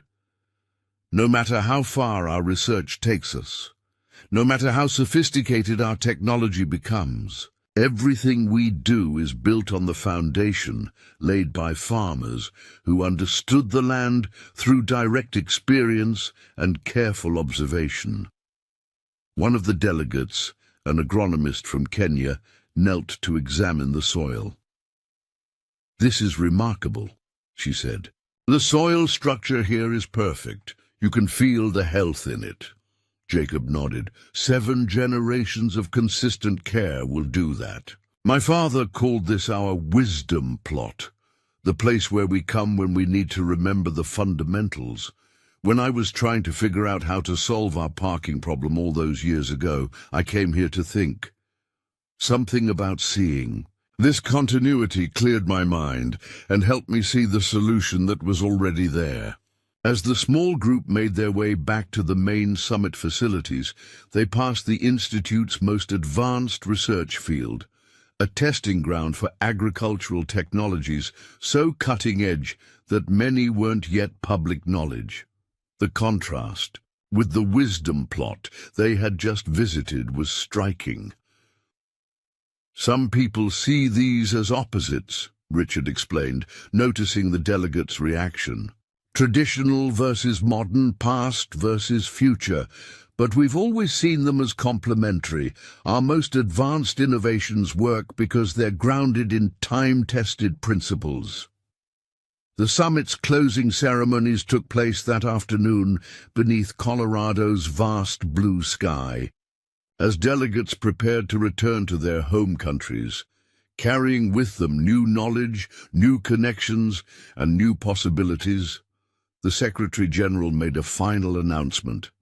Today, the United Nations is proud to launch the Henderson Initiative. She declared, this global program will establish regional agricultural resilience centers modeled after this institute, adapted to local conditions and traditions in every major agricultural region worldwide. These centers will preserve traditional farming knowledge while developing innovations that work with natural systems rather than against them. She paused, looking directly at Jacob. The first funding for this initiative comes from an unusual source, a consortium of luxury automobile manufacturers. A wave of appreciative laughter swept through the crowd as she continued. They tell me they're still trying to make amends for some poorly parked cars from 4 decades ago. As the ceremony concluded and delegates began their journeys home, Jacob found himself alone with Richard on the old farmhouse porch, watching the sunset paint the mountains gold. 4 decades had passed since that fateful day when he had used his father's irrigation system to teach some festival-goers a lesson about respecting farmland. Now that simple act had rippled outward to touch agricultural practices around the world. Do you ever wonder what would have happened if they hadn't parked on our hay that day? Richard asked. Jacob smiled. I've thought about that often. We might have developed many of the same techniques eventually. We might have found other ways to preserve what mattered, but I doubt we would have learned the most important lesson quite so clearly. Which is that the most powerful changes don't come from fighting against problems. They come from understanding systems so deeply that you can work within them to create natural consequences that teach lasting lessons. Richard nodded, understanding that his grandfather was talking about something far beyond parking or irrigation, or even agriculture. He was describing a way of moving through the world, observing carefully, respecting natural processes, and finding solutions that worked with inherent patterns rather than imposing artificial ones. As twilight deepened over Henderson Hay, father and grandson sat in companionable silence, watching the first stars appear above fields that had witnessed a remarkable journey. From a simple act of agricultural self-defense to a global movement that was helping to secure humanity's food future, the land itself seemed to breathe around them, alive with the wisdom of 7 generations of careful stewardship. Somewhere beneath their feet, the soil still held memories of luxury cars stranded in strategically moistened earth. A small moment that had sparked a transformation far beyond anything Jacob could have imagined on that long-ago festival weekend. In the distance, the lights of the research facilities glowed softly, where scientists from around the world were developing the next generation of agricultural innovations, all founded on the principle that had started with an irritated farmer and his irrigation system. Listen to what the land is telling you, and solutions will reveal themselves. You know, Jacob said finally, I've received a lot of honors and recognition over the years, but none of them captured what really happened. They call me an innovator, a pioneer, even a visionary. Aren't you? Richard asked. Jacob shook his head. I'm just someone who paid attention, The real innovation came from the land itself. It already knew how to solve the problem. I just had to be quiet enough to hear what it was telling me. As night fell completely over Henderson Hay, the stars reflected in the small irrigation ponds that dotted the property. The same water that had once taught a memorable lesson about respecting farmland now nourished crops that fed communities near and far. The same soil that had swallowed luxury car tires now supported agricultural research that was helping farmers adapt to a changing climate. And the same family that had once just wanted people to stay off their hay was now at the center of a global movement to preserve agricultural wisdom while advancing its frontiers. It had all begun with a simple lesson, taught not through confrontation, but through allowing natural consequences to speak for themselves. A lesson about respect, relationship, and the wisdom inherent in working with natural systems rather than against them. As Jacob and Richard made their way back to the farmhouse, lights glowing warm against the night, they passed a small sign at the edge of the property, one of the few reminders of where their journey had begun. It read simply, "Henderson Hay, where parking problems become agricultural solutions." It was, Jacob thought, a fitting epitaph for a story that had begun with cars stuck in mud and grown into something that was helping to secure humanity's relationship with the land that sustained it. A reminder that sometimes the most profound transformations begin with the simplest actions, and that wisdom often comes from unexpected places, including an irrigation valve turned at just the right moment by a farmer who was tired of people parking on his hay. 50 years had passed since the legendary parking incident that transformed Henderson Hay from a family farm into a global agricultural phenomenon. The world had changed dramatically in those 5 decades. Climate patterns had shifted, population centers had moved, and technology had advanced in ways that would have seemed like science fiction during that fateful festival weekend. Yet through it all, the Henderson principles had endured, spreading from their Colorado origins to influence farming practices on every inhabited continent.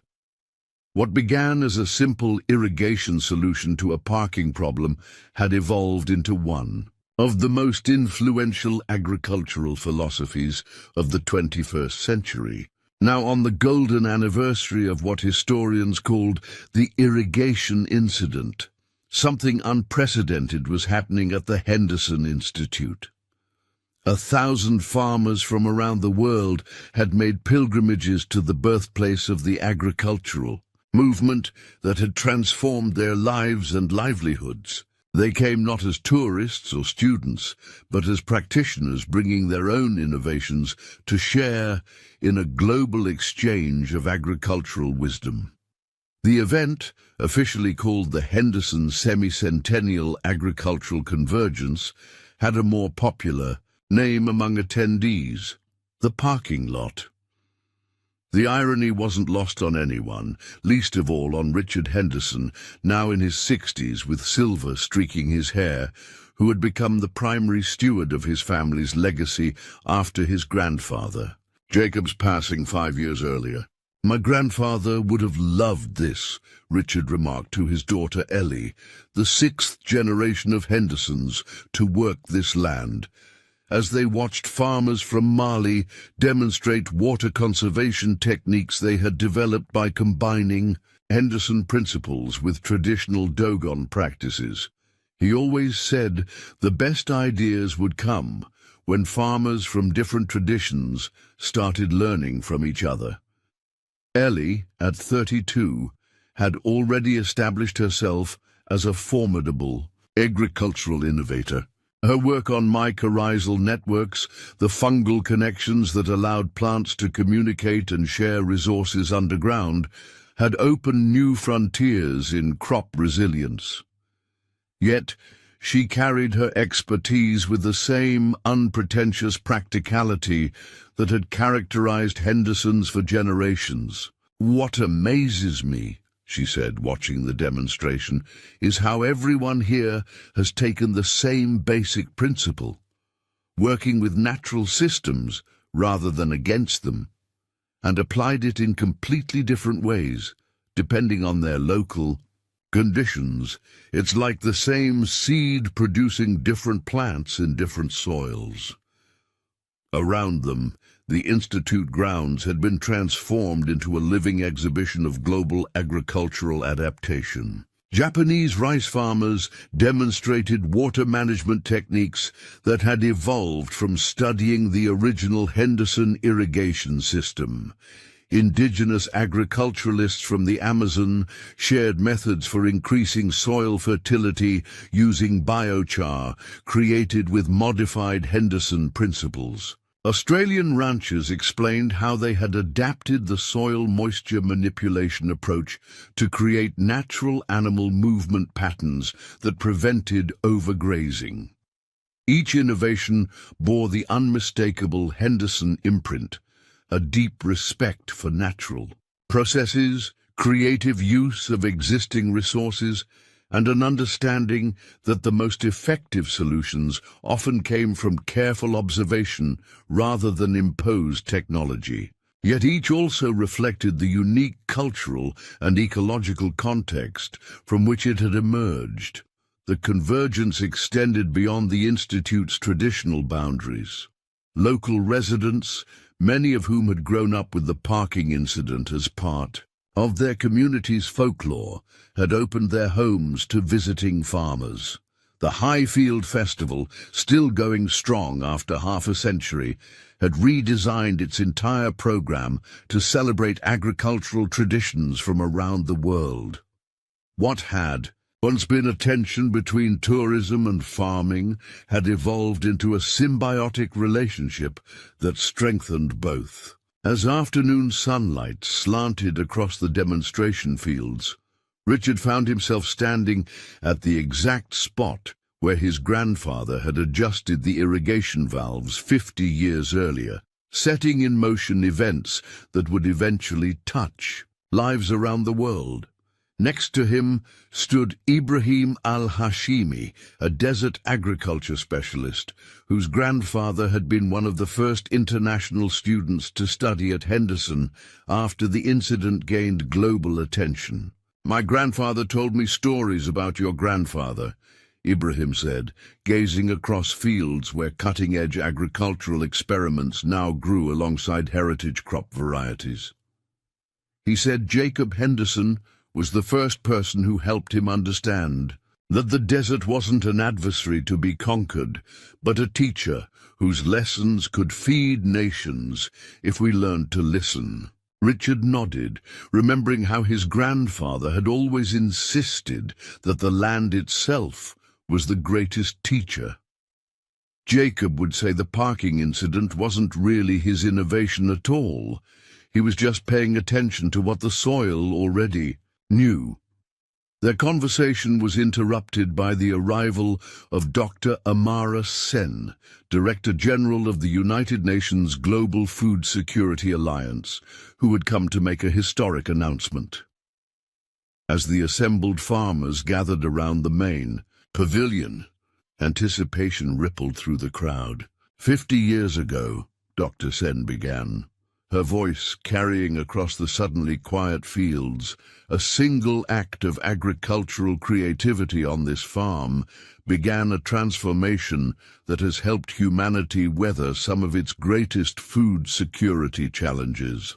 Today, I am honored to announce that the Henderson Principles have been officially incorporated into the UN Sustainable Development Framework as a foundational approach to global agricultural resilience.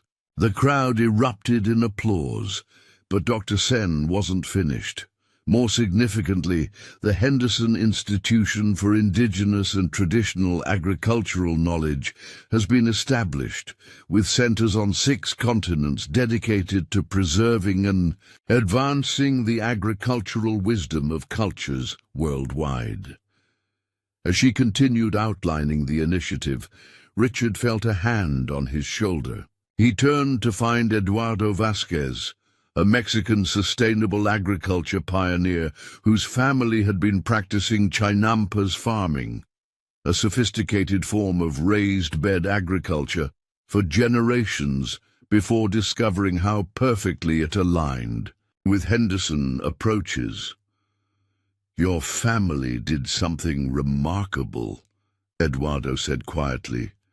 "You didn't just create new agricultural techniques. You helped the world remember the value of old ones." Before Henderson, traditional farming knowledge was disappearing everywhere. Now it's recognized as essential to humanity's future. As evening approached, the formal presentations gave way to a massive communal meal prepared by farmers from dozens of countries, each dish representing agricultural traditions that had been preserved and enhanced through application of Henderson principles. Under canopies set up in what had once been the impromptu festival parking area, farmers who couldn't speak each other's languages nevertheless communicated through their shared understanding of soil, water, and growing things. Richard found himself seated between a Norwegian seed preservation specialist and a Vietnamese rice terrace engineer, discussing how traditional knowledge could be adapted to address emerging climate challenges. The conversation flowed as naturally as water finding its path downhill, crossing boundaries of language, culture, and geography through their shared connection to the land. "The most revolutionary thing your grandfather did," the Norwegian woman observed, "was to demonstrate that working with natural systems wasn't primitive or backward. It was actually the most advanced approach possible. He gave scientific legitimacy to what indigenous farmers had always known." As the celebration continued into the night, with music and dance from agricultural traditions worldwide, Richard slipped away for a quiet moment.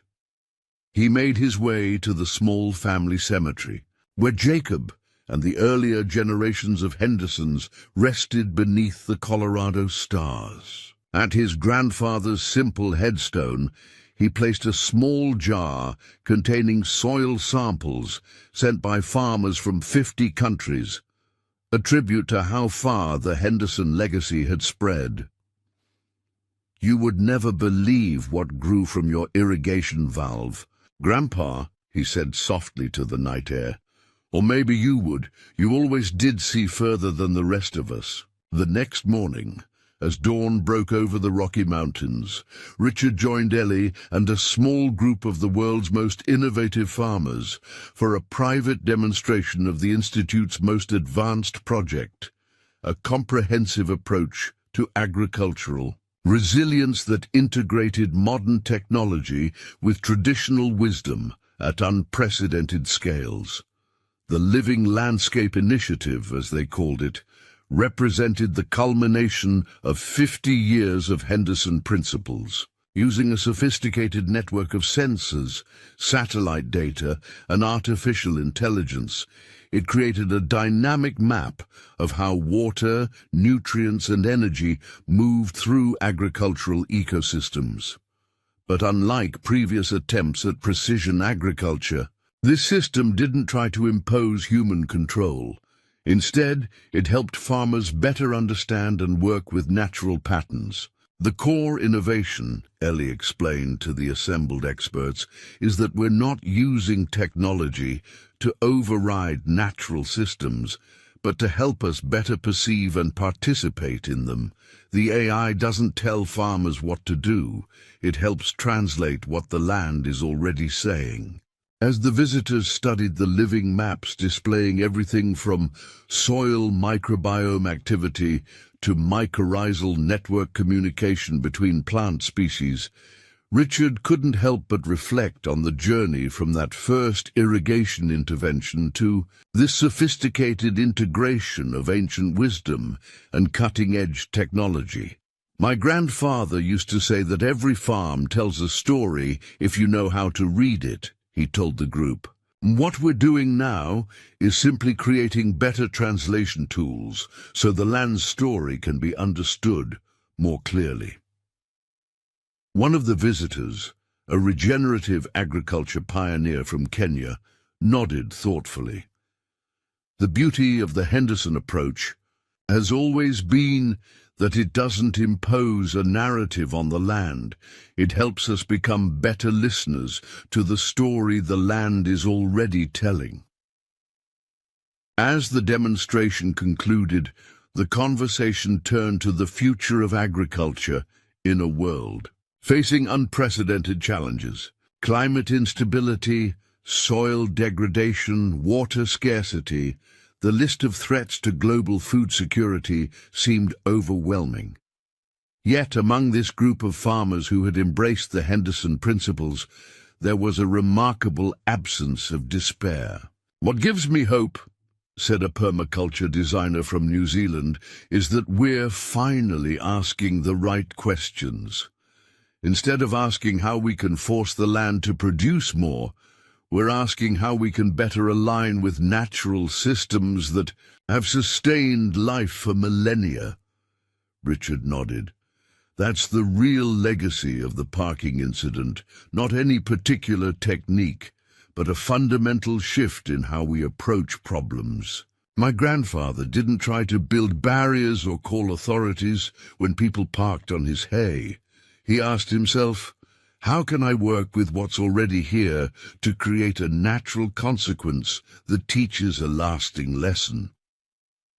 As the final day of the semi-centennial convergence began, farmers from around the world gathered once more on the historic Eastern hayfield. In the ceremony that bridged cultures and agricultural traditions, each participant brought a small amount of soil from their homeland to contribute to a commemorative garden designed to symbolize the global reach of the Henderson principles. As Richard watched farmers from 6 continents add their soil to the garden, he was struck by how far beyond agriculture the Henderson influence had spread. The same principles that had transformed farming, working with natural systems, allowing consequences to teach lasting lessons, finding solutions in careful observation rather than imposed control, had influenced fields from urban planning to conflict resolution, from education to environmental restoration.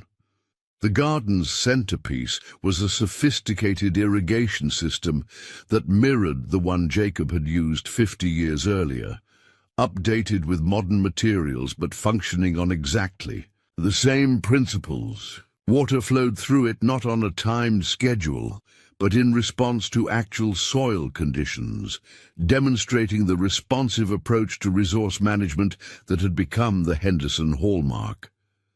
As the ceremony concluded, Richard stood before the assembled farmers, feeling the weight of 50 years of history and the presence of generations of Hendersons who had tended this land before him. "My grandfather often said that he didn't create anything new," Richard began.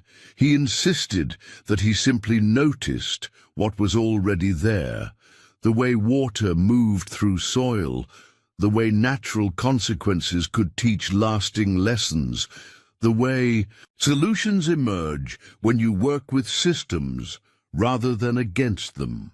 He gestured to the surrounding fields, where heritage crops grew alongside experimental varieties, where traditional hand tools were displayed next to advanced agricultural robots, where farmers from vastly different traditions found common ground in their relationship with the land.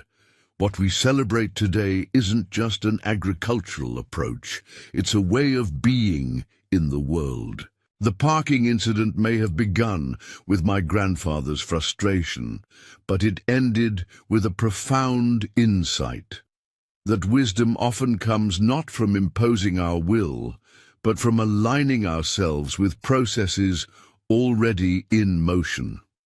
As Richard concluded his remarks, a gentle rain began to fall, a fitting tribute, he thought, to a legacy that had begun with a farmer's creative use of water. The assembled agriculturalists didn't scatter for shelter, but stood with faces upturned, each experiencing the rain through the lens of their own farming tradition, yet united by their shared understanding of water as the lifeblood of agriculture. Later, as the convergence participants prepared to return to their respective corners of the world, Richard found himself walking the farm's boundaries with his daughter. Ellie had recently announced her intention to establish Henderson satellite research centers in regions facing the most severe agricultural challenges: desert environments, flood-prone coastlines, areas with degraded soils. What would Great-Grandpa Jacob think of how far his irrigation trick has spread? She asked, as they crested a small hill overlooking the entire property.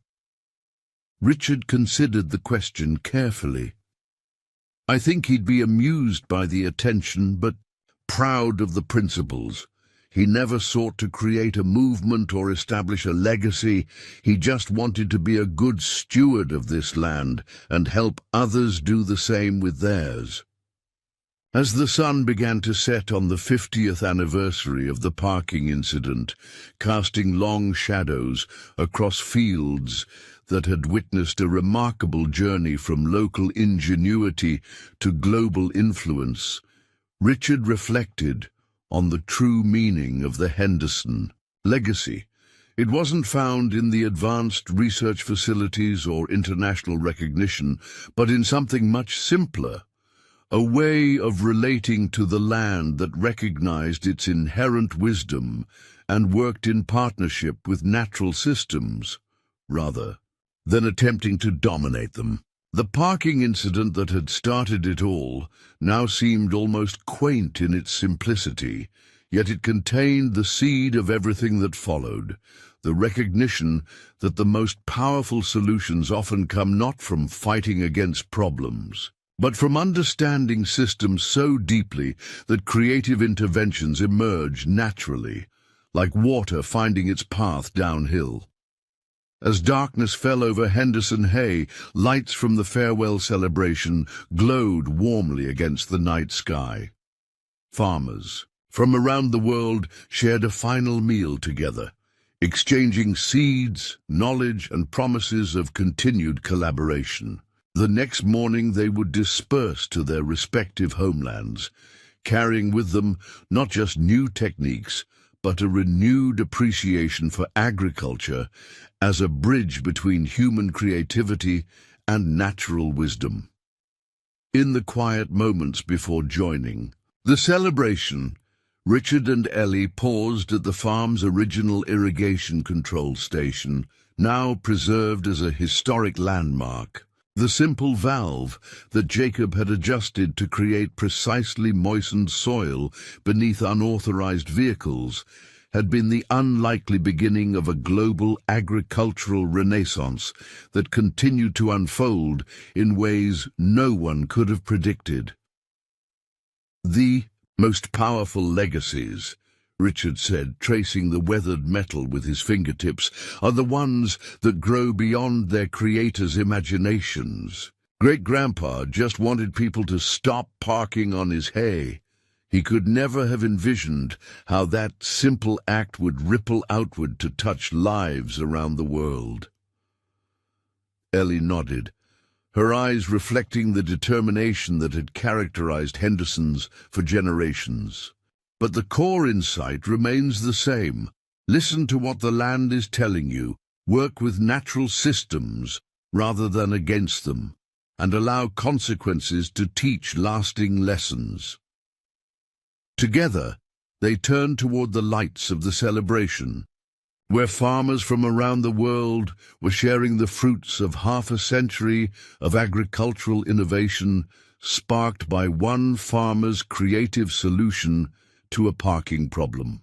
The Henderson legacy lived on, not as a static monument, but as a dynamic, evolving approach to agriculture that continued to adapt to new challenges while remaining true to its foundational insight: that the land itself contains the wisdom we need if only we learn to listen. And somewhere, Richard liked to think, his grandfather was smiling at how his simple irrigation adjustment had grown into a global movement that was helping humanity rediscover its relationship with the soil that sustained it, a movement that had begun with cars stuck in mud, but had evolved into something that was helping secure food futures worldwide, all because one resourceful farmer had decided to let the land itself teach a lesson about respect. Up next, you've got two more standout stories right on your screen. If this one hit the mark, you won't want to pass these up. Just click and check them out. And don't forget to subscribe and turn on the notification bell so you don't miss any upload from us.